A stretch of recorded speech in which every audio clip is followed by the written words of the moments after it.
Gostaria de dar início a essa palestra sobre os precatórios e a dívida pública. É uma aula que integra as atividades da disciplina de pós-graduação da Universidade de São Paulo sobre dívida pública, que nós temos ao longo desse semestre, e também do grupo de pesquisa Orçamentos Públicos, Planejamento, Gestão e Fiscalização.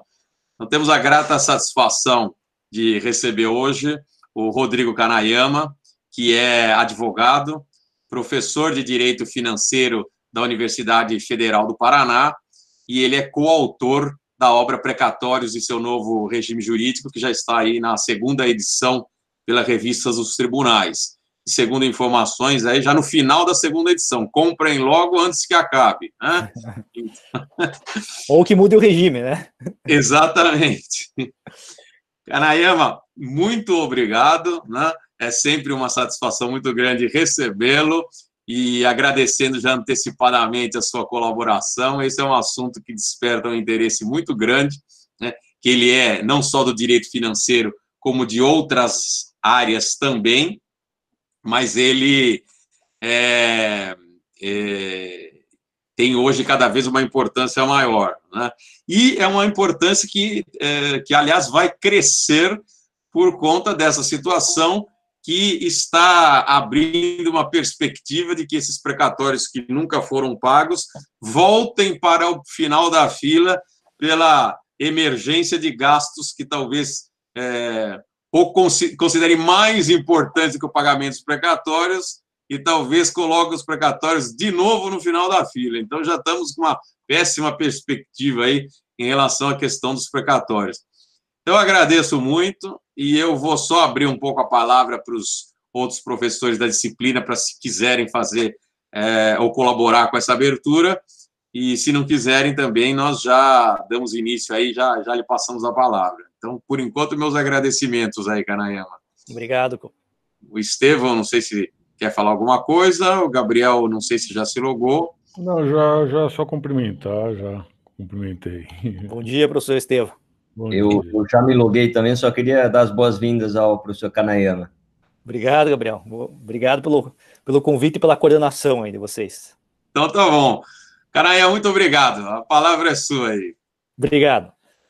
Bom, eu também tenho que cumprimentar e agradecer o convite, né? Inicialmente seria presencial, porque eu tenho sempre uma grande satisfação de ir para São Paulo e visitar o Largo São Francisco, participar dos projetos dos professores, todos os coordenadores, né? O professor Conte, o professor Estevão, o professor Gabriel, nós sempre estamos juntos aí nas empreitadas do direito financeiro, e agora também integrando a coordenação o Donato Moutinho, que sempre também está diretamente vinculado ao direito financeiro, todos nós apaixonados pelo direito financeiro, e nunca antes na história desse país esse assunto esteve tão em voga quanto nos últimos 5 anos aí, né? Exatamente. Só até para fazer uma breve introdução, que não tem muita relação com o tema de precatórios, mas eu fiz um levantamento muito simples sobre a quantidade de emendas constitucionais pós-2015, e mais da metade das emendas, ou agora quase metade das emendas, tem relação com o direito financeiro. Então, nós estamos aí na boca do povo, na boca do Congresso, né? O direito financeiro está em voga, todo mundo está debatendo, eu acho que é muito salutar, né? Algo que faltava há muito tempo. Mas o tema hoje é precatórios, e eu vim aqui para fazer várias provocações, eu traria aqui muitas informações, eu tive que montar alguns slides para que fique mais fácil de visualizar, né? Trazendo um pouco da história, digamos, popular dos precatórios, né? Eu retirei muitos recortes de jornal para trazer, para mostrar para todos, e também, mais à frente, eu vou trazer dados atualizados sobre a situação da dívida e precatórios.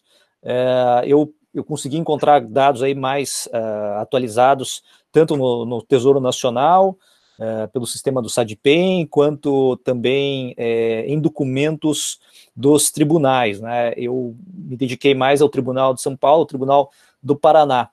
É uma crítica que, inclusive, eu vou fazer mais tarde, mostrando como é difícil encontrar essas informações, porque elas não estão em metadados, né? Estão tudo em PDF, e muitos são fotografia de documentos, o que dificulta ainda mais a busca de informações sobre precatórios. Claro, em algumas situações eu acho que é até proposital, né? As prefeituras encaminham informações dessa forma para evitar que haja a facilidade do controle. Mas é preciso, no futuro, repensar essa situação. Bom, então eu vou mostrar os slides aqui, e aos poucos eu faço a intercalação entre a imagem dos slides e a minha fala, né? Bom, vamos ver se eu acerto aqui. Acho que todos estão vendo a apresentação, né? Então, acho que todos estão vendo, né? Está aparecendo. Sim. Bom, então eu começo aqui mostrando como que era lá em 1987, que era antes da Constituição de 88, né? E nós tínhamos ali uma situação muito preocupante, talvez, acho que quase todos aqui, coordenadores, se lembram, talvez o Gabriel não tanto, né? Mas os demais, com certeza. A inflação de 87 bateu 365%. Então, eu mostro ali nesse slide que a situação econômica da época era complicada, né? Nós tínhamos lá dívidas que também cresciam com a inflação. Eu posso contar, inclusive, experiências pessoais que eu tive na época, porque como minha família sempre atuou em direito público, né? Eu me lembro muito bem de como era o pagamento dos precatórios lá no finalzinho da década de 80, começo de 90. Então, mostro aqui para os senhores como que era a situação econômica de 87, 365% de inflação, o que para muitos aqui é algo impensável, né? E aí, em 87, também retirei essa notícia de jornal sobre as discussões na Constituinte acerca da dívida pública da Fazenda, né? E entre as discussões havia a tentativa, né, de resolver o problema dos precatórios que já existia naquela época, né? Então vejam, não é um assunto novo, é um assunto que já vem de muito tempo, né? A dívida de precatórios já tinha sido discutida ali antes da Constituição de 88, né? E aí, em 88, já bem próximo já da promulgação da Constituição, aí nós temos ali as discussões da Constituinte sobre o pagamento das dívidas da Fazenda Pública, né? Então, como que se colocaria esse tema na Constituição, né, para se resolver? Porque havia um acúmulo de dívida de precatórios. Tanto é verdade que nós temos no ADCT da Constituição uma norma específica de parcelamento de precatórios, com o artigo 33, que foi enxertado no texto original para tentar resolver o problema dos precatórios não alimentares lá antes da Constituição, né? Então, essa discussão que era publicada nos jornais e aparecia ali, aparece nesse slide, como que se deu aquele debate. Eu peguei só um trechinho ali para não mostrar tudo que não é o caso. Depois até eu conto uma história para todos, bem curiosa, sobre a redação do artigo 100 da Constituição, né, que trata de precatórios. Vamos deixar um pouquinho mais para frente. Conte, eu vou passando os slides agora, depois eu vou fazer vou alternar, tá? Só porque agora vou mostrar uma sequência. Então aqui nós temos a discussão da moratória da execução contra a Fazenda Pública, esse recorte do dia 16 de junho de 1988, tá, em que se manifestou ali o Miguel Reale Júnior, como que se faria então essa inclusão no projeto da Constituição, né? Eu trago aqui o projeto original, que previa no artigo 122 a forma de pagamento das dívidas de precatórios, né? É interessante como o projeto de Constituição se alterou no decorrer da sua discussão na Assembleia Constituinte, né? Até fazendo um parênteses, tem uma publicação no Senado Federal bem interessante, que pode ser comprada fisicamente ou até baixada em formato digital, que ganhou um prêmio até entre as publicações mais bonitas e mais interessantes de um determinado ano. É um quadro, na verdade traz vários quadros mostrando a primeira versão até a última versão da Constituição, mostrando um gráfico para ali apresentar para onde foram os artigos da Constituição, se eles desapareceram ou foram alocados em outros artigos, foram renumerados, né? E aqui nós temos, então, o artigo 122 do projeto da Constituição, lá em 16 de junho de 1988. E o texto foi se transformando, né? E, agosto de 88, uma carta no Estado de São Paulo, aliás, todos os recortes que estou trazendo para vocês são do Estado de São Paulo, é um jornal que eu assino há mais de 10 anos, né, e leio diariamente.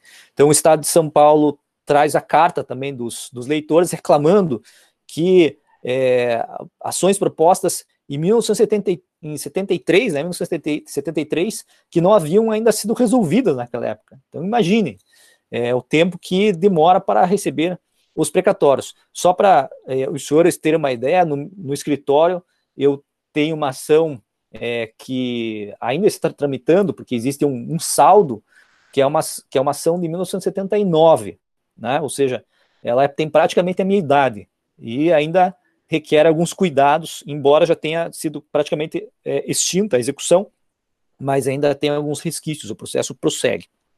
Então, lá em agosto de 88.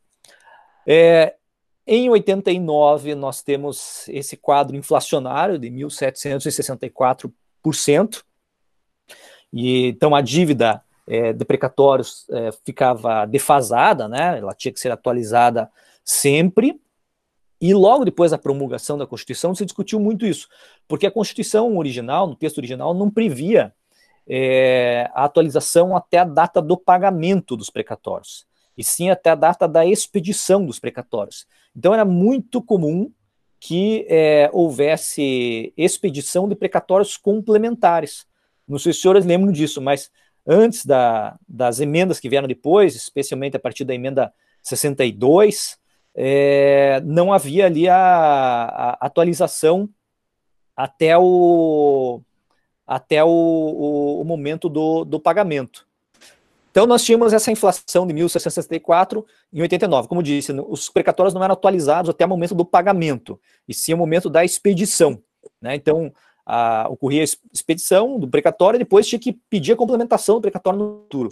No escritório, que no nosso escritório nós fizemos várias vezes isso, porque a inflação era tão alta, então, no momento da expedição do precatório, o valor era, digamos, 10, e depois, quando fazia o pagamento era de 10, valor nominal, e a atualização, na verdade, seria 100, digamos. Né? Então, era preciso expedir um novo precatório. Bom, aí mais adiante, eu trouxe para os senhores aqui, também em 89, sobre o pagamento parcelado dos precatórios, né, pendentes, que é o artigo 33 da Constituição da DCT, né? Então, esse artigo 33 foi até discutido no Supremo Tribunal Federal, né, que diziam que seria inconstitucional com o regime precatórios, mas o Supremo entendeu que não é o caso de inconstitucionalidade, porque uma norma que nasce com a Constituição não pode ser declarada inconstitucional, né? Ela tem que ser interpretada sistematicamente, e o Supremo então manteve o artigo 33, que é aquele primeiro parcelamento dos precatórios, né? A moratória do pagamento dos primeiros precatórios, aqueles precatórios acumulados antes da Constituição de 88, tá? Então, até separei esse trechinho aqui que parece ser mais interessante, né? Havia uma reclamação, uma grita muito forte pelo pagamento parcelado, e esses precatórios eram precatórios não alimentares, né?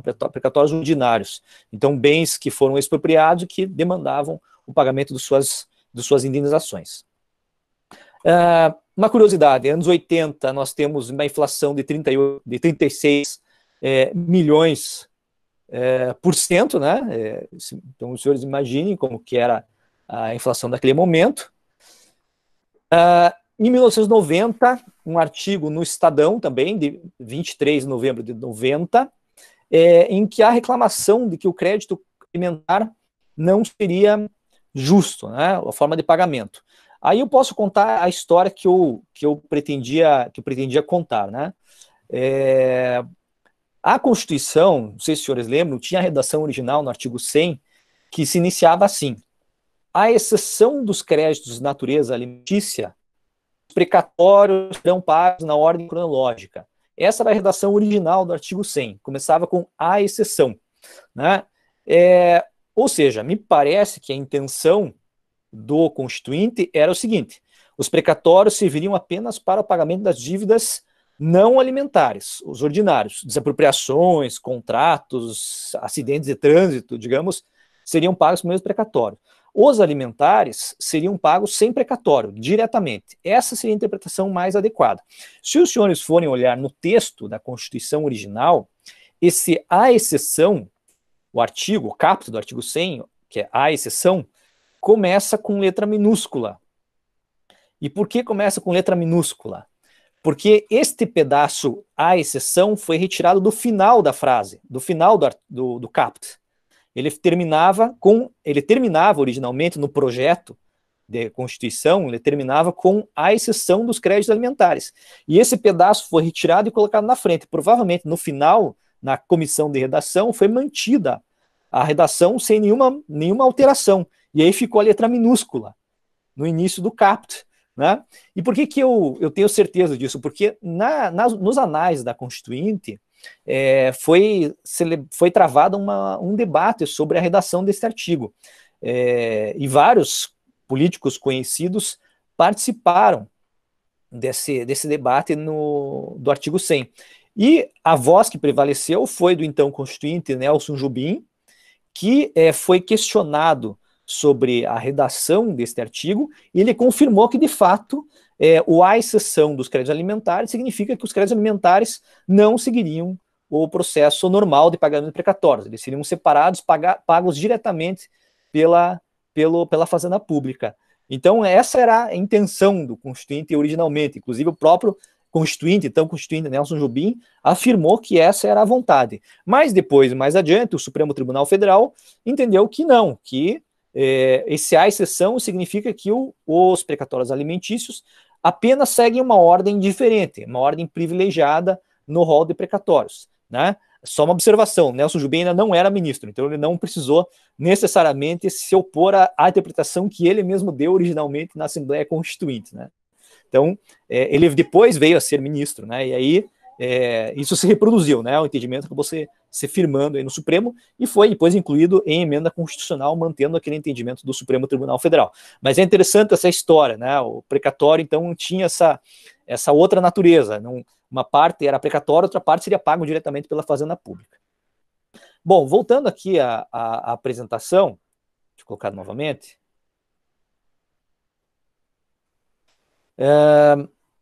Bom, aí nós temos aqui, em seguida, 94, já depois do Plano Real, né, em que uma notícia do Estadão traz a dívida do Estado de São Paulo, né, mostrando aí que o futuro governador que vai assumir o cargo com uma dívida vencida de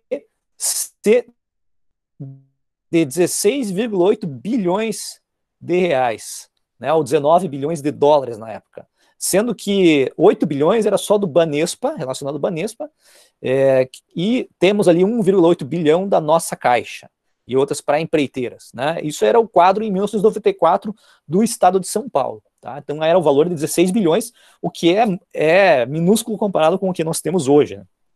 Hoje é muito maior. E aí era a notícia, né, a chamada, que era das eleições, 3 de novembro de 1994. Trouxe aqui também do escândalo de precatórios, né? O precatório também foi objeto de escândalo em Santa Catarina, né, que havia emissão de títulos da dívida para pagamento de precatórios, né? Não sei se os senhores lembram, mas a Constituição autorizava a emissão de dívida, títulos de dívida pública por estados ou municípios para pagamento de dívida de precatórios. E daí nós tivemos esse escândalo em que Santa Catarina emitiu muito mais títulos da dívida que a dívida de precatórios. Mas nós tivemos isso em São Paulo também, né? Em 97, tivemos aí o escândalo dos precatórios na gestão do Maluf, né, do Paulo Maluf, que também seguiu a mesma lógica de Santa Catarina, né? E também do seu discípulo, o Pita, mais tarde, que trouxe também alguns problemas aí para a capital, né? Então nós temos essa situação lá em 1997, acho que o professor Conte e o professor Estevão com certeza se recordam dessas notícias, né? Eu me lembro bem daquela época, eu estava ingressando na faculdade, mas me lembro bem das notícias, né? Eu já estava fora. Eu estava no primeiro ano da faculdade, mas lembro que eu li muito sobre isso. Foi. Já me interessava sobre precatórios naquela época. Bom, em 98, antes da emenda 30, né, nós temos lá uma reclamação no estado de São Paulo, a prefeitura não paga precatórios ordinários, né, então, também repetindo mais uma vez, 98, mesmos problemas de sempre. Em 2001, os estados tentaram adiar o pagamento de precatórios, e vejam, senhores, que eu só separei algumas notícias, as principais, né? E aqui nós temos os valores que eram devidos na época, né? Então, São Paulo, 4 bilhões, mas esses valores não eram atualizados, obviamente, né? Eram valores desatualizados, valores originais. O Paraná está ali com 2,5 bilhões, mas também naquela época já não era verdade, né? Então, os valores eram muito mais baixos do que realmente era a dívida, né?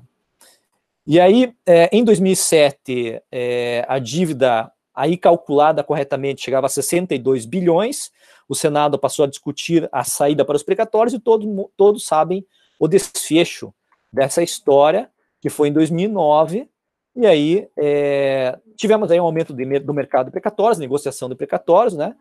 Mas em 2009 também tivemos a emenda 62, né? E aí as entidades passaram a condenar o projeto dos precatórios, que terminou então na emenda 62, a OAB fez um movimento muito forte contra essa emenda 62, e aí nós tínhamos o Eduardo Cunha, né, liderando as discussões da PEC que resultou na emenda 62, e temos aí a Ordem dos Advogados do Brasil também fazendo o seu protesto, que era bastante devido, né?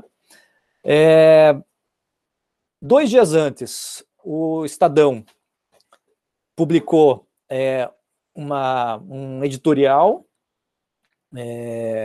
chamando de PEC do calote, né? Já ninguém mais fala muito em PEC de calote hoje, né? Todo mundo aceitou essa situação e ponto final. E aí, 2017, pulando para 2017, antes da emenda 99, também o Estadão publicou a longa história dos precatórios, né? Na verdade, o Estadão deveria fazer uma cópia desse editorial, publicar todo ano, porque não muda, né? Só alterar alguns detalhes. E isso em dezembro de 2017. Aí, mais recentemente, em junho de 2018, São Paulo criando mecanismos aí para trocar a dívida ativa por quitação de precatório, ou seja, fazer a compensação, né? E aí já o prazo de quitação passou 2024, com a emenda 99, né? Novamente, que cada vez mais urgente a resolução dos precatórios, como eu disse, todo ano o Estadão devia publicar o mesmo editorial, né? Não muda nada. 5 de novembro de 2018. Aqui em 2018 começou a surgir um mercado de negociação de precatórios, é um mercado que vem florescendo.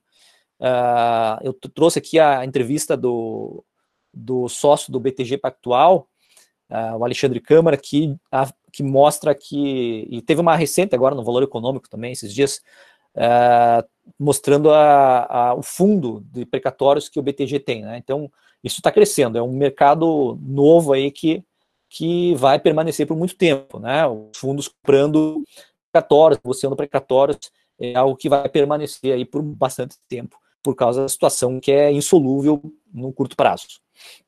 Aqui em 2018, né, o governador Márcio França, na época, em São Paulo, ia utilizar os depósitos judiciais para pagamento dos precatórios, né? Então, nós temos até uma tabelinha simples no Estadão do pagamento anual de precatórios, né, no Estado.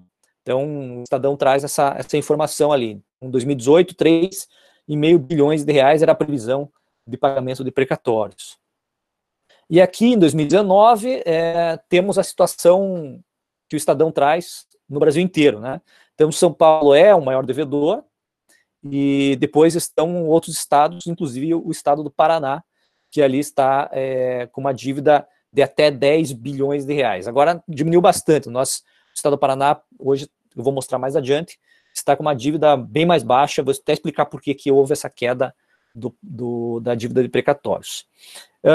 E a notícia mais recente, que na verdade, uma das mais recentes, que é da discussão no Senado Federal, da PEC que vai prorrogar até 2028, que é a PEC 95/2019, que pretende prorrogar até 2028 o pagamento dos precatórios, então mais uma postergação, e agora com a Covid-19 é possível que realmente prospere essa proposta, né? Depois nós temos aqui também a discussão da PEC da segunda instância, que impacta o pagamento de precatórios, porque daí as ações vão transitar em segundo grau, né? E o pagamento vai ser supostamente mais rápido para os credores, né? Isso aí vai trazer um efeito financeiro. Então também está sendo discutido isso no Congresso Nacional, por isso houve um travamento da discussão da PEC da segunda instância, porque para as fazendas públicas a PEC da segunda instância é terrível, né? Porque aí muitas ações transitam em julgado já no Tribunal de Justiça. Tem essa preocupação. Eu vejo com bons olhos essa PEC da segunda instância, mas não creio que também será aprovada tão em breve. Ela vai muito além da discussão criminal, né? Ela abrange muitos outros ramos do direito. Bom, e qual é o atual cenário atualmente, né? Bem, eu fiz um levantamento junto com os meus colegas do Núcleo de Direito e Política, o professor Fabrício Tomil, especialmente, o professor Conte o conhece, é um professor de ciência política nosso aqui. Nós trabalhamos com dados, nós fazemos muitos levantamentos de dados e depois publicamos os resultados das pesquisas em artigos acadêmicos. E fizemos uma atualização dos dados que nós tínhamos já no passado para saber qual é a situação atual da dívida de precatórios, né? E aí eu faço uma extrapolação para tentar prever o que vai acontecer nos próximos anos. Não me parece que a situação, é óbvio que a situação não será boa, mas eu tento extrapolar para ver como que ficará a situação. Então, mostro para os senhores como que hoje está o saldo devedor dos entes federativos. Eu nem me preocupei com a União, tá? Me preocupei com os estados e com os municípios.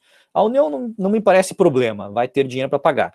Então, o que nós temos aqui de saldo devedor dos precatórios, o total hoje, em valores atualizados, é de 110 bilhões de reais. 38 bilhões dos municípios e 72 bilhões dos estados. A tabela do SADPEM, do Tesouro, o SADPEM os senhores podem acessar lá, uma ferramenta que concentra os dados da dívida pública, tá? Então, é bem simples de utilizar, né? E os precatórios anteriores a 2000 são de 5 bilhões, o Estado do Paraná ainda tem alguns, né? Esses precatórios não entram no cálculo da dívida consolidada por determinação da Lei de Responsabilidade Fiscal.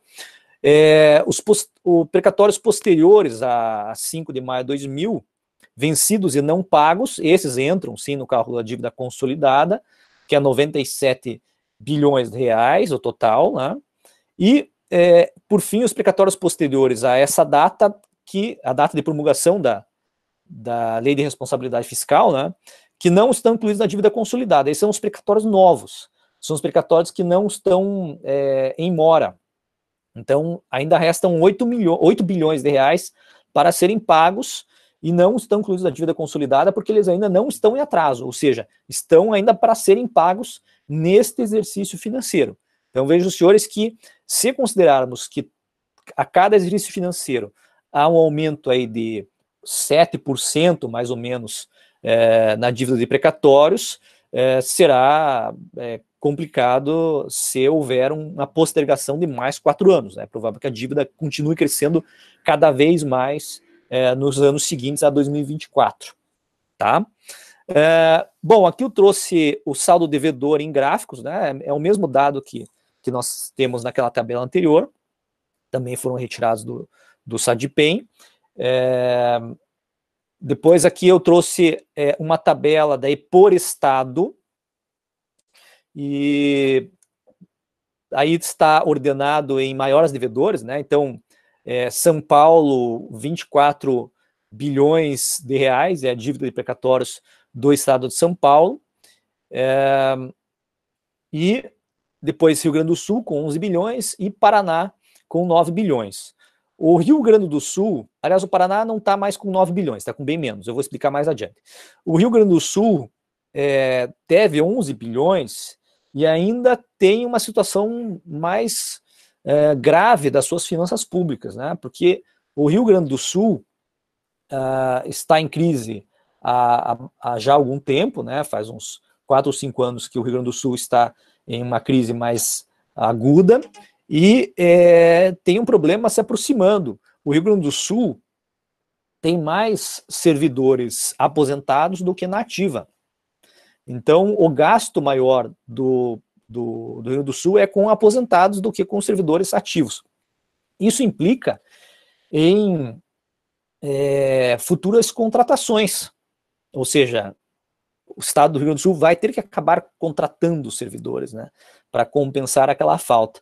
É porque o Rio Grande do Sul foi um estado que se adiantou, por exemplo, nas políticas de alfabetização. Então, contratou muito professor na década de 80, e esses professores estão se aposentando atualmente, né? Então, muitos servidores se aposentaram e a massa cresceu. E ainda deve 11 bilhões de reais em precatórios, né? Então, o Rio Grande do Sul realmente está numa situação calamitosa. Já o Paraná está conseguindo sair dessa situação. O Paraná tem muita despesa com o pessoal também, mas o Paraná tinha uma reserva, um colchão, num fundo de previdência de 8 bilhões de reais. Aí foi feita uma alteração legislativa que permitiu que se utilizasse o valor daquele fundo de previdência para pagamento de dívidas, de obrigações do Tesouro. Então houve uma melhoria da situação fiscal do Paraná em razão dessa alteração legislativa. Bom, agora vou mostrar para os senhores os dados, outros dados também, já estou indo mais para o final da apresentação. Isso aqui é em uma tabela, eu mostrei aqui um gráfico para demonstrar a disparidade entre os estados devedores, né? Então, São Paulo, novamente, em primeiro lugar. Aqui dos municípios, né? Então, quais são os municípios mais devedores por estado? Então, os municípios de São Paulo devem 28 bilhões de reais, segundo Rio Grande do Sul, 2,2 bilhões de reais. Então, São Paulo ganha de todos disparado. Aqui os municípios de São Paulo. E aí eu trouxe, mais adiante eu vou mostrar para os senhores, aqui o gráfico que representa a mesma coisa da tabela, eu trouxe para os senhores aqui também, depois eu volto nos slides anteriores, os maiores devedores por municípios, né? Quais são os municípios mais devedores do Brasil? E São Paulo, o município de São Paulo é o maior devedor entre os municípios, com uns 8 bilhões de reais em dívida de precatórios.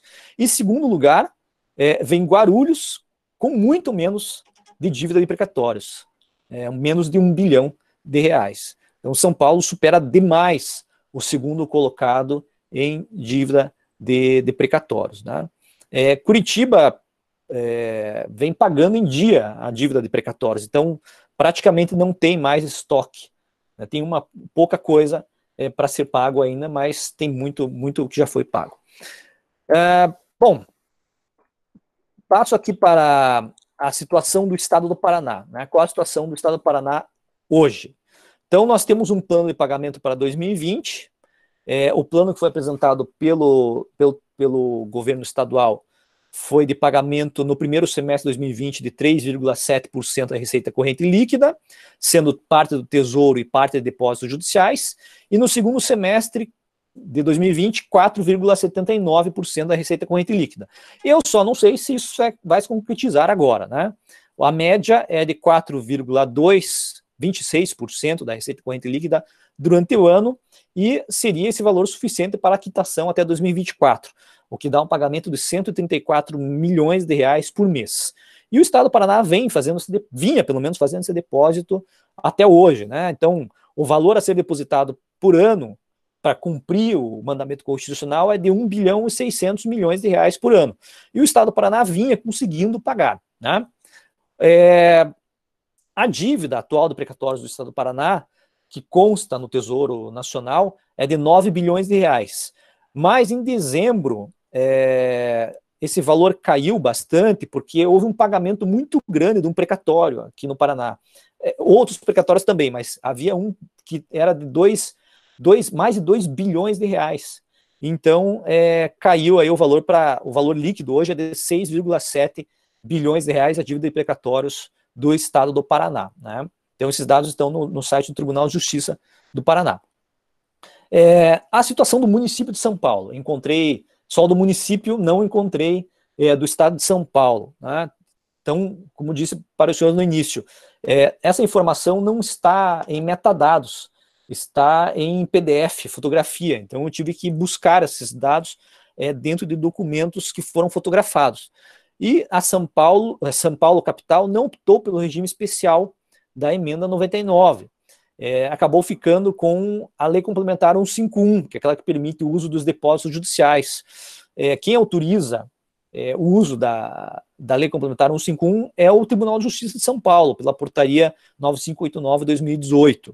Então, o município preferiu ficar fora do regime especial porque achou que não seria vantajoso para o município, né? E aí a prefeitura diz que a dívida hoje é de 16 bilhões de reais, né? Mas os dados oficiais dizem outra coisa, mas esse é o valor nominal, 16 bilhões de reais.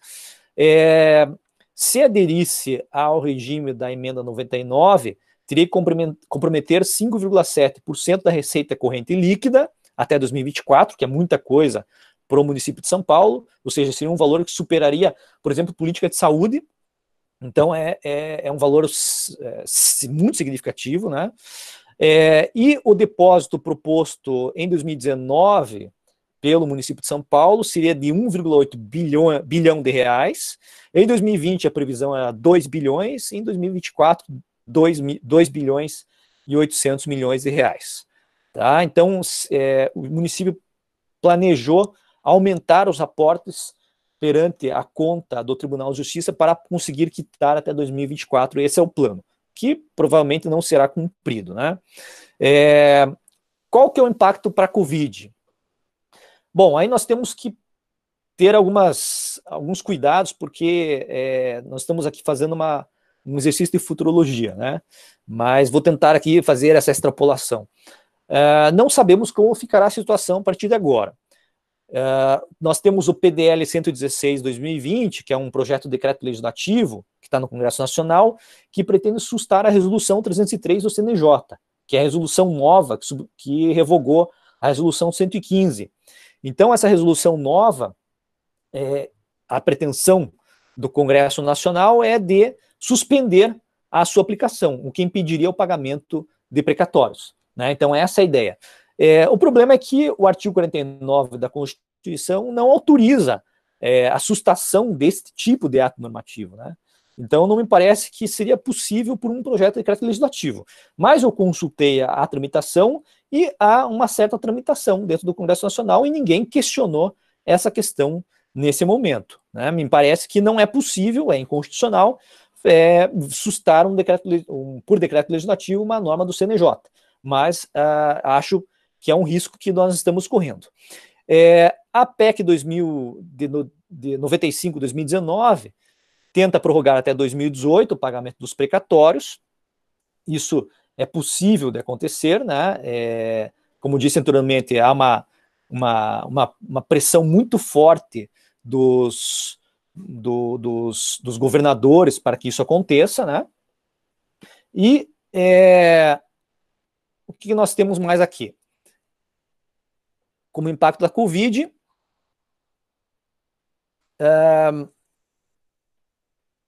no estado do Paraná, isso aqui por meio de notícia, tá?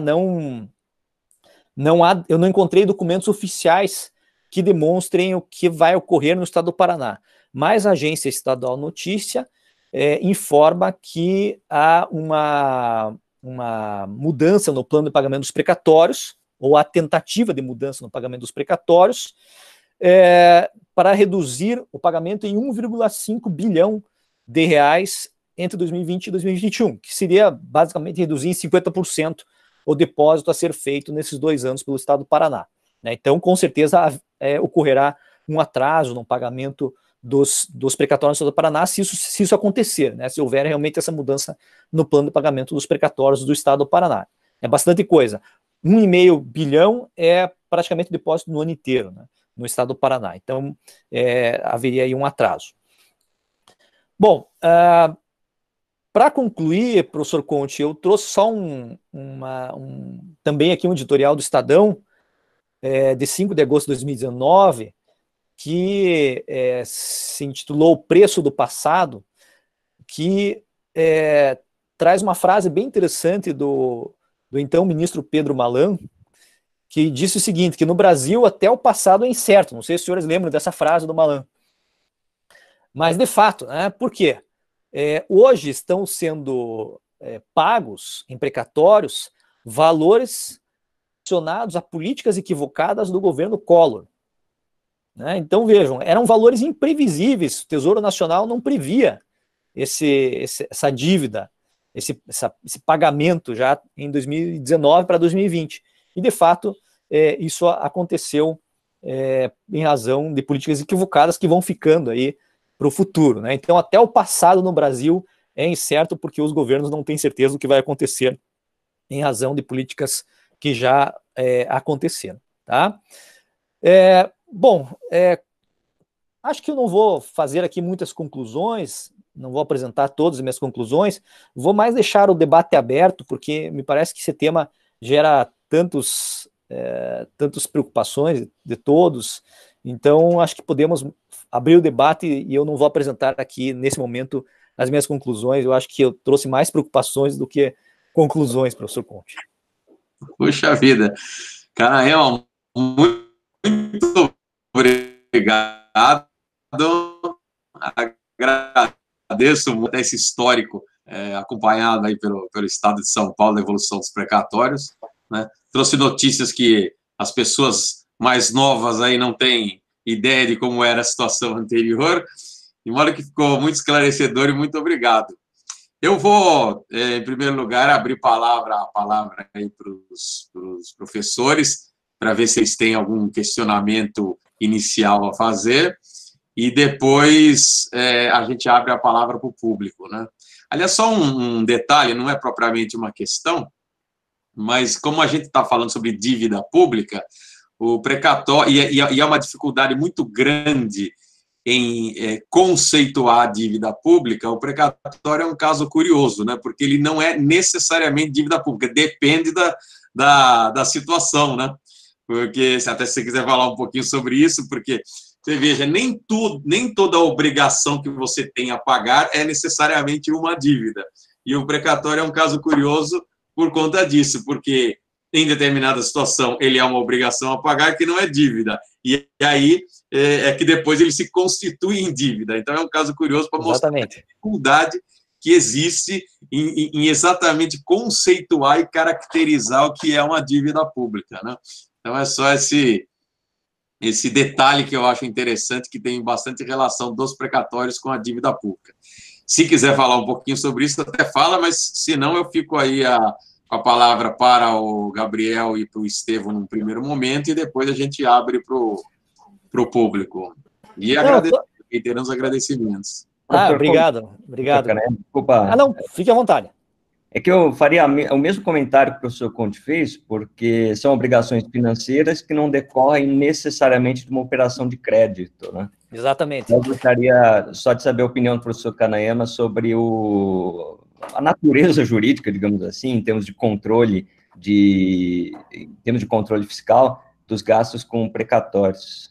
Pois é, porque, bom, primeiro, respondendo a primeira parte da sua pergunta, Gabriel, do professor Conte, essa é uma realidade brasileira que foge dos livros de direito financeiro, né? Porque ao ouvir o conceito de dívida pública ou de empréstimo, na verdade empréstimo público não, mas especialmente dívida pública, porque é decorrente do empréstimo, né? Ou seja, de um ato voluntário, retirando aqui a questão do empréstimo compulsório, né? Vamos ficar só na questão do empréstimo público, então seria voluntário. Mas o precatório refoge disso, né? Ele está em outra categoria, é algo que o Estado não contribui, na verdade ele contribui indiretamente para criar essa dívida, né? Mas não entra como dívida decorrente de operação de crédito, que seria realmente o motivo da dívida pública, né? Ele é outra coisa, a natureza jurídica do precatório eu acho que, na verdade, foi um enxerto que a Lei de Responsabilidade Fiscal criou, né, ou incluiu na Lei de Responsabilidade Fiscal, só em razão do acúmulo de precatórios, porque senão nem haveria motivo de discutir isso. Eu brinco que eu só vendo o livro de precatórios porque tem entes federativos que devem, porque se não houvesse dívida ou mora do pagamento de precatórios, eu nem estaria escrevendo sobre isso, né? Ninguém estaria discutindo precatórios. Então, precatório, a discussão sobre precatório só existe em razão dessas dificuldades aí dos governos, né, de não pagar precatório. Então, o assunto cresceu por causa disso. Não é porque ele foi pensado assim pelo legislador de uma forma conceitual, né? Ela foi realmente enxertada na Lei de Responsabilidade Fiscal como uma contingência necessária, né? Tem que incluir lá porque está devendo demais. E, claro, e precatório, vamos lá, né? O pagamento precatório não é agradável politicamente, né? Ninguém gosta de pagar precatório. Por quê? Ninguém vê, né? É um dinheiro que está indo para um buraco. Você paga para o credor, mas o teu eleitor não vê. E se eu disser nas eleições, olha, eu vou pagar precatórios, primeiro que ninguém sabe o que é isso, né? Quase ninguém sabe o que é precatório. E segundo, que não há, assim, digamos, um impacto na vida social, né? No contexto social, né? Das pessoas, elas não ficam mais felizes porque pagam precatórios, né? Então, só o credor, né? Obviamente, o credor fica muito feliz, mas é muito limitado. E o eleitor, quando recebe o pagamento precatório, ele não vê aquilo como algo bom, né, digamos, altruísta do gestor. Ele pensa o seguinte: puxa, vocês estão me devendo, passaram todo esse tempo a pagar, né, você tem que pagar mesmo. É capaz de nem votar no sujeito que paga precatório para ele. Então, não é algo muito bom pro gestor, né? Precatório realmente é ruim. Eu era favorável, até tinha uma PEC que estava tramitando. Uma vez um colega meu amigo meu, grande amigo meu, que era assessor de um senador, pediu que eu redigisse uma PEC para impor o pagamento precatórios. Aí eu fiz uma redação, apresentei para ele e tramitou. Recebeu até parecer favorável na CCJ. Mas óbvio que não tem nenhuma possibilidade de aprovar algo assim, né? Hoje é impensável que haja impositividade no pagamento precatórios. Os governadores vão cair em cima do Congresso Nacional, certamente. Não haverá nenhuma tramitação no projeto dessa natureza. Opa, obrigado. Peraí, deixa eu voltar. Ah, não, já tá com o microfone ligado. Estevam, se você não tiver nenhuma pergunta, nenhuma consideração a fazer, eu vou abrir aqui para o público. Não, é só uma observação. Primeiro, queria cumprimentar o professor Rodrigo, que tratou desse tema de uma forma extremamente interessante. Eu confesso que esse tema não é dos meus preferidos, está longe de ser, até porque me provoca imensa irritação, mas até porque quando se fala em calote da dívida pública, ou seja, externa ou interna, em qualquer lugar do mundo, e no Brasil especificamente, o pessoal fica de cabelo em pé, um calote absurdo, não sei o quê, e isso não deixa de ser um calote desde há muito tempo.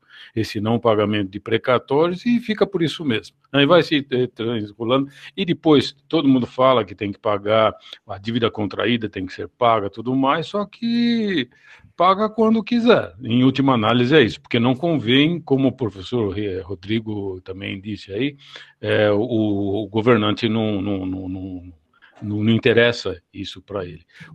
Por esses motivos políticos, porque não chama a atenção do eleitorado, e eu vou contar também uma passagem que eu presenciei há muitas décadas atrás. O professor Franco Montoro era o governador do estado, e eu presenciei, foi na época dele que surgiu a necessidade de pagar vários precatórios de valores altíssimos de desapropriação, não sei se de terras ou de imóvel, de outro tipo de imóvel, eu não lembro mais. E eu me lembro de uma reunião, ele falou, entre pagar precatório e dar leite nas escolas públicas, eu não tenho a menor dúvida de que eu fico com dar leite para as escolas públicas. Né? Então, quer dizer, só que as pessoas que devem receber precatórios são tão credoras quanto de qualquer outro tipo de obrigação, seja pública ou privada. E é engraçado, o que me espanta é que nós sabemos, primeiro, o que é precatório, e sabemos que isso é uma dívida, sendo considerada formalmente, tecnicamente, uma dívida pública ou não, é uma dívida do Estado. E relutamos em dizer, a OAB já disse isso também, mas relutamos muitas vezes em dizer que isso é um calote. Claro que hoje em dia, principalmente com a crise, é uma coisa absolutamente secundária ou terciária, não é um pagamento de precatório, mas esse deixar sempre para depois, até quando? Né? Então era só esse desabafo que eu queria fazer. Meus parabéns, professor Rodrigo, e eu consegui me interessar e assistir até o final, não por você, mas pelo tema.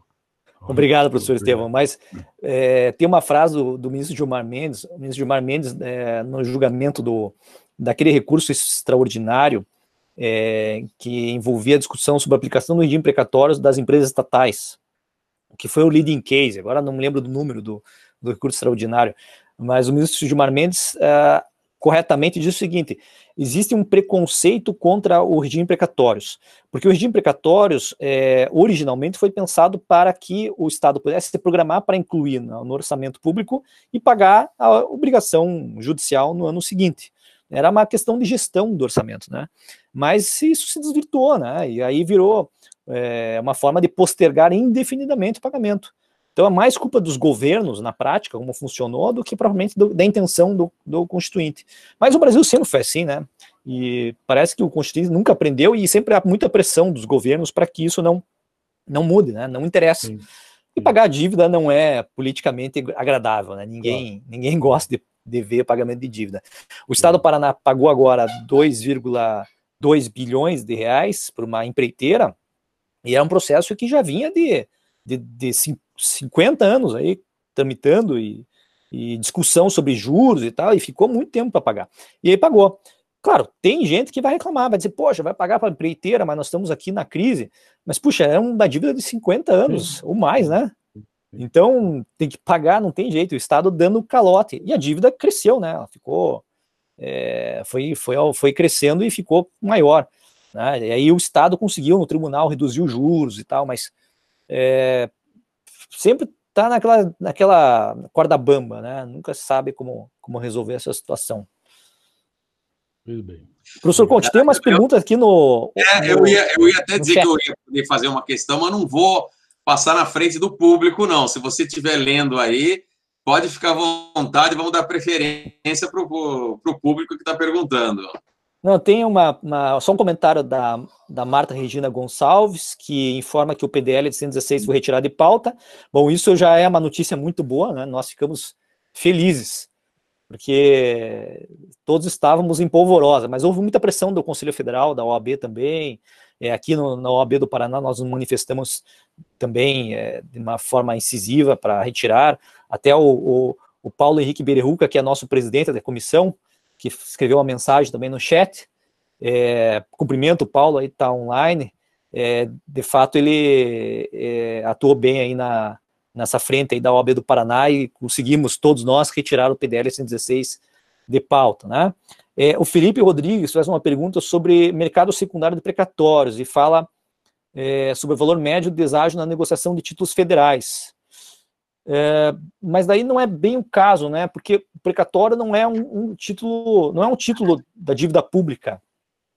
Ele é um produto financeiro porque foi criado assim, né? Os bancos têm uma imaginação para criar produto financeiro. Eu, no fundo, gosto bastante de direito bancário, né? Eu discuto tem um ex-aluno de vocês aí da USP, do mestrado, doutorado da USP, o Vicente Piccoli, que fez uma tese, até eu fui na banca dele no Largo São Francisco, participei da banca, foi sobre direito bancário, né? E ele discute muito essa situação, mas eu não entro muito nessa questão. Agora, de fato, o precatório se tornou um produto, né? Se vocês tiverem mais interesse em saber sobre produtos bancários, tem um filme muito interessante que chama The Big Short, que é a grande aposta, que é do Christian Bale, que fala sobre a crise de 2008, e lá eles falam bastante sobre os produtos bancários daquela época, né?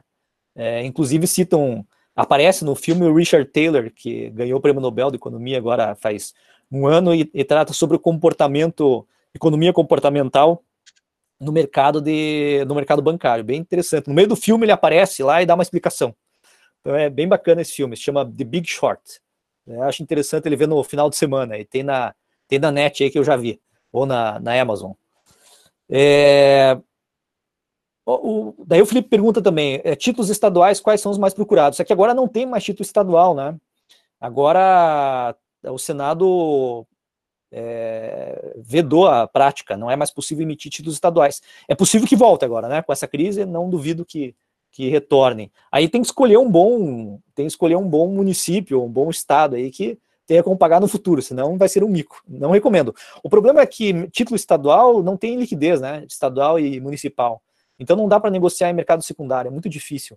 Agora vai ser possível uma parte, se passar essa PEC do orçamento de guerra, aí vai ser possível negociar mais títulos no mercado, né? O Banco Central vai virar aí um balcão de negócios, né? Da PEC do orçamento de guerra. O André Bezerril diz o seguinte, com relação ao regime precatórios, o professor Roberto Figueiredo conceitou como uma prerrogativa da administração pública. De fato, concordo. A Luciana Curtinhas, minha amiga que está aqui se manifestando, tudo bem, Luciana? Ela fala sobre as dívidas do Paraná Previdência, passaram a ser responsabilidade do Estado do Paraná. Pois é, eu estou aqui eu estou no amicus curiae, eu sou advogado da OAB nesse caso, como presidente da Comissão de Estudos Constitucionais. A OAB do Paraná me constituiu para atuar no amicus curiae aqui no Tribunal de Justiça, nesse caso do Paraná Previdência. Aqui também é uma discussão interessante, professor Conte, professor Gabriel, professor Estevão, que é o seguinte, o Paraná Previdência não é uma autarquia, é um serviço social autônomo. É curioso aqui no estado do Paraná, né? Creio que o único serviço social autônomo previdenciário, né, relacionado à Previdência. E aí, o Tribunal de Justiça reabriu a discussão em embargos de declaração, numa ação coletiva, sobre o pagamento desses precatórios, né? O pagamento dessas dívidas, se deve ser em precatório ou se não, se o Paraná Previdência é execução comum. Eu defendo, como amicus curiae, já apresentei até o parecer da OAB, que é dívida comum, não é precatório, né? Mas o Estado está fazendo muita força para que volte a ser precatório. Eu não concordo. Serviço social autônomo é serviço social autônomo, né? Então o Estado que autarquize o serviço social autônomo. Mas, de qualquer forma, isso está colocado. Quando tiver novidades, eu posso informar, né? Não tem prazo ainda. O órgão especial vai se reunir, sabe Deus quando, aí, depois da situação aí do Covid, né? Os precatórios anteriores a maio de 2000 que não integram a dívida consolidada. Não tem o nome da pessoa aqui. Não, está escrito Mr. Saninsanso. De fato, é difícil encontrar essa informação. Aqui no estado do Paraná nós temos, eu obtive por meio de documentos, não está em metadados. Eu não acho como se fosse uma forma de pesquisa facilitada na internet. Eu tenho que buscar nos documentos. Então tem que procurar isso possivelmente é possível encontrar nos relatórios de gestão fiscal, daí você encontra, tá, essa informação. Tem, pelo menos deve estar lá, né? É o normal é que esteja, né? O Arthur Guerra aqui diz que é excelente o filme é do The Big Short, concordo, então assistam. Obrigado, Bruno Lacerda. E o Paulo Beriruca, meu amigo e colega aqui da OAB, diz que os estados vão querer recomposição de caixa em razão da Covid, e como que fica, então, o princípio da motivação da prorrogação pretendida pelo estado do Paraná? Pois é, essa é a grande dúvida, né? Não dá para conseguir tudo, né? Vai ter que escolher uma das duas coisas. Ou, então, posterga, ou reduz o repasse, ou consegue, então, que a União pague aquela linha de crédito tão discutida, né, professor Conte? Não sei se isso vem sendo discutido aí em São Paulo, mas aqui se discute bastante essa linha de crédito que a União teria que entregar para os estados, que é uma disposição que está lá na emenda 94 e 99, que o Supremo tem uma liminar do Marco Aurélio que diz que tem que pagar, então a União vai ter que fornecer essa linha de crédito. E existem, acho que, se não me engano, uma do ministro Fux que nega a linha de crédito. Então o Supremo vai ter que discutir essa possibilidade da linha de crédito aí que está prevista na emenda. Acho que eram essas as perguntas, professor Conte. Agora lhe retorno a palavra. Obrigado. Tá. Na verdade, uma observação para as pessoas de uma coisa que eu lembrei, né? Quer dizer, na verdade, qual foi a origem dos precatórios? Muitos devedores a pagar, e aí, diante daquele bolo de dívida para pagar e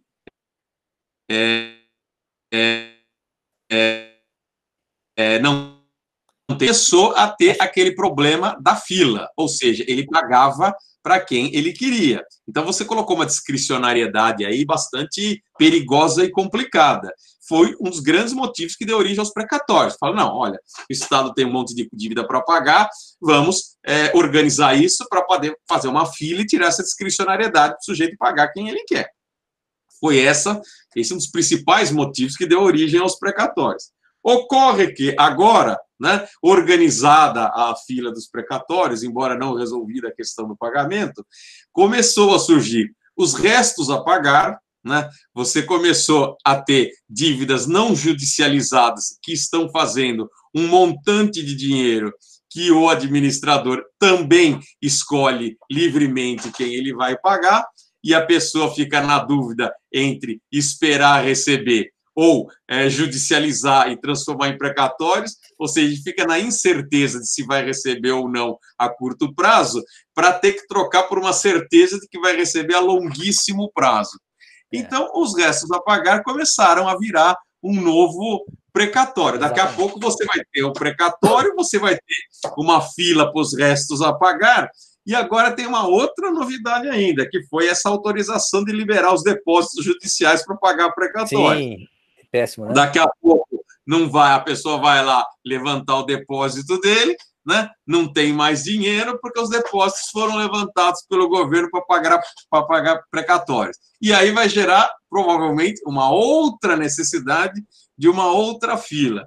Quer dizer, essa situação de governo caloteiro, ele está gerando um caos aí que está virando uma situação sem saída, né? Porque você já tem esses precatórios não pagos, gerando essa fila, já está em vias de se criar algo semelhante com os restos a pagar e com esses depósitos judiciais cujos levantamentos estão sendo autorizados. Então, daqui a pouco isso vai virar um caos, né? Não vai ter solução com relação a isso.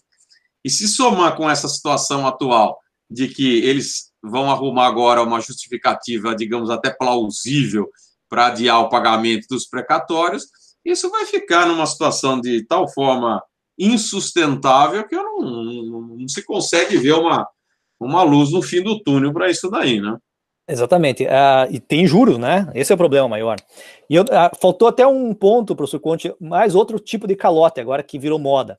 Como os tribunais de contas estão cobrando a redução dos restos a pagar, os governos simplesmente estão cancelando os restos a pagar e os empenhos, né, no final do exercício financeiro, e estão incluindo como pagamento de exercícios anteriores. E aí está crescendo também esse estoque de dívida, que não aparece como dívida, né? O pagamento de exercícios anteriores. Ele vai rolando essa obrigação. E de fato está crescendo. Agora tem um artigo hoje no Valor Econômico, que é aquele encarte do final de semana do Valor Econômico, que traz um artigo do André Lara Rezende, creio que todos conheçam o economista André Lara Rezende, tem uma grande produção acadêmica e eu gosto muito das provocações dele. Ele há algum tempo vem dizendo que o Estado não pode ter limite de emissão de moeda. Ele diz que isso é lenda, que não limite é lenda, que deveria emitir à vontade e pronto, a economia acaba se... Claro, ele diz assim, não pode ser excessivamente, né, digamos, irresponsável, mas pode emitir.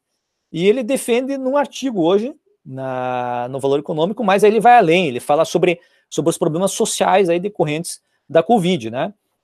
E é bem interessante o artigo, eu recomendo a leitura, porque toca numa saída, né, que nós temos, que é a emissão de moeda. Será que vamos precisar disso para pagar também precatórios?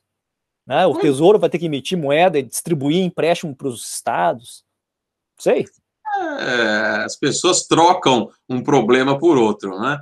É Exato. Bastante conhecida a consequência de emissão de moeda.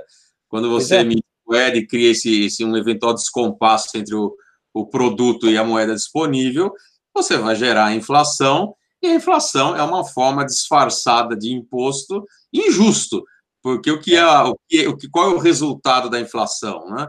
É você fazer com que as pessoas que não têm como se defender da inflação, elas acabem sendo prejudicadas. Então, a conta vai para as pessoas que não se defendem da inflação. Aí seria uma espécie de imposto inflacionário, né?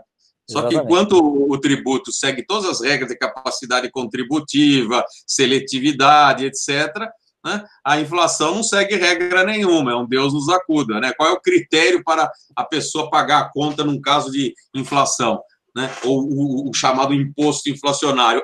Não ter defesas contra a inflação, ou seja, um critério completamente injusto, né? Então, não adianta nada. Essa é uma ideia absolutamente... É claro que não tem limite para emitir. Limite para emitir não tem mesmo. O problema de emissão é a responsabilidade da emissão. Se você não souber acertar a dosagem, a emissão transforma em inflação. A inflação só joga a conta para as pessoas que são as vítimas da inflação. E você faz um imposto cujo critério de cobrança é justamente esse, né? Não ter como se defender da inflação. Não tem nenhuma justiça nisso daí. Então, é uma ideia meio... Né? Ou é uma ideia, vamos dizer assim, arriscada, ou é uma ideia de jirico, vamos dizer assim. Né? É uma das duas opções. Né? No fundo, professor Conte, a gente vai ter que negociar mesmo. Até o Ítalo Cisneros, que é procurador aqui do estado do Paraná, deixo um abraço para ele também, ele está ali no chat. O Ítalo disse que os acordos, os precatórios, estão funcionando. E, de fato, ele tem razão, professor Conte, porque, veja só, o estado do Paraná, com a atuação aqui da OAB, muito forte aqui da Comissão de Precatórios, o próprio Paulo, o Emerson Fukushima, que é meu colega também da comissão, conseguiram, junto com o Estado também cedeu, né, fazer um desconto, um deságio escalonado, que é uma ideia aí para São Paulo, que é o seguinte: quanto mais velho for o precatório, menor é o deságio, para fazer um incentivo do acordo. Então eles começaram com 10% de deságio, e o deságio foi, acho que 5% de deságio, se não me engano, e foi crescendo até 40%. Então os mais novos, o deságio é maior, 40%, e os mais antigos, o deságio é menor. Então é uma ideia para São Paulo também, para utilizar no acordo de precatórios. O acordo de precatórios foi um sucesso aqui no estado. Claro, o sujeito está esperando lá há 20 anos para receber, ele falou, olha, abro mão de 5%, 10%, não tem problema nenhum. Eu quero receber já. E daí provocou um incentivo. Nós tínhamos aqui mais ou menos 1 bilhão e alguma coisa em depósito para esses acordos de precatórios, e nós já pagamos aí mais ou menos 600, 700 milhões de reais nesses acordos. Mas é possível que venha agora um novo, porque tem ainda 600 milhões de reais em conta do Tribunal de Justiça. Então, tem 600, mais o depósito, vai vir aí, vamos por 1 bilhão de reais, dá para fechar também um monte de acordo com precatórios, né? Então essa é uma ideia de fazer acordos escalonados, né? Mais deságio para precatórios mais novos e menos deságio para precatórios mais antigos. Essa é uma ideia que fica aí também. E o Telmo Schor, lá da OAB do Rio Grande do Sul, disse que o MS do Supremo, o mandado de segurança 36375, que determina a União para financiar precatórios estaduais. Ele está correto, mas tem um outro mandado de segurança que é o contrário, que diz que não pode, né? Então, isso não foi decidido no plenário ainda. O problema no Rio Grande do Sul, Bruno Lacerda. Tudo bem, Bruno Lacerda, que é presidente do Comitê de Gestor de Precatórios. Seja bem-vindo aí à nossa discussão. Dr. Bruno informou aqui que a compensação de dívidas com a Fazenda lá no Rio Grande do Sul está diminuindo o estoque de precatórios. De fato, é uma excelente notícia. O Estado do Paraná não gosta muito de compensação, porque a compensação de precatórios, embora seja bom para o credor, porque ele é ao mesmo tempo credor e devedor da Fazenda, mas é ruim para a Fazenda, porque a Fazenda não recebe o dinheiro, né? E aí não tem como aplicar esse dinheiro depois. Então, ainda que se reduza o estoque da dívida, ele não aumenta a arrecadação. Então tem um problema aí, as fazendas públicas não são muito simpáticas a isso, né? E o Luciano Borges faz a pergunta sobre os planos de pagamentos apresentados pelos devedores. Os precatórios anteriores a 5/2000 tem que ter outra previsão de pagamento. Pois isso não tem aí uma exclusão desses precatórios, né? Parece que tem que ser o mesmo. Não há nenhuma norma que separe uma coisa de outra. Essa divisão entre antes de maio de 2000 e depois de maio de 2000 é só para fins de contabilização como dívida consolidada lá da Lei de Responsabilidade Fiscal. Mas não tem nenhuma outra disposição, né, sobre isso. Não me parece que possa dar esse tratamento diferenciado aí. Caberia até uma ação judicial, né, nessa situação. Opa! Você vê como é que esse assunto aí realmente ele desperta aí um interesse enorme, né, Karanayama? Eu agradeço muito. Estevão e Gabriel, não sei se querem fazer alguma consideração final, senão eu já vou encerrar a reunião aqui. Então, Karanayama, olha, ratifico e reitero aqui os meus agradecimentos pela sua preciosa colaboração. Aproveito para informar as pessoas que estão assistindo que nós disponibilizamos, desde que você dê autorização, claro, né? Nós disponibilizamos essas aulas todas no YouTube, né? Agora nós temos o canal Direito Financeiro Levado a Sério, para palestras como essa daí que você nos brindou. E em breve, dentro de alguns dias aí, até aproveito para agradecer especificamente o Donato Moutinho, que tem cuidado desse assunto para a gente.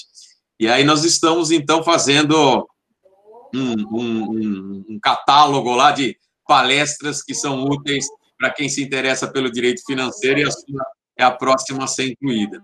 E também aproveitamos para deixar as pessoas atentas que praticamente todas as sextas-feiras nós estamos agendando palestras sobre assuntos relacionados à dívida pública. Fiquem atentos aí nas redes sociais, que vão ter palestras, espero que tão qualificadas quanto a sua, Karanayama. Imagina, muito obrigado. E reiterando aqui os agradecimentos pela sua colaboração aí, como um grande estudioso do direito financeiro. É sempre bem-vindo. Esperamos contar sempre com a sua colaboração, Karanayama. Muito obrigado. Valeu. Eu que agradeço a todos, professor Conte, professor Gabriel, ao nosso novo professor e doutor Donato Moutinho, professor Estevão. Agradeço as perguntas também, doutor Telmo, que fez pergunta que aparece aqui na minha tela, doutor Telmo lá do Rio Grande do Sul. Obrigado pela pergunta. Aos meus colegas aqui do Paraná, o doutor Paulo, a Luciana Cortinhas, o doutor Paulo Berruca, doutor Bruno Lacerda, doutor Ítalo, obrigado aí pela participação, foi ótimo aí, muito obrigado. Fico à disposição sempre. E quando ficar tranquila a situação, eu vou para São Paulo e a gente faz um bate-papo, uma mesa redonda. E vamos jantar depois, né? Seria hoje o dia do jantar, né, Conte mais? Sim. Temos um outro evento agora, uma banca Sim, lá à tarde.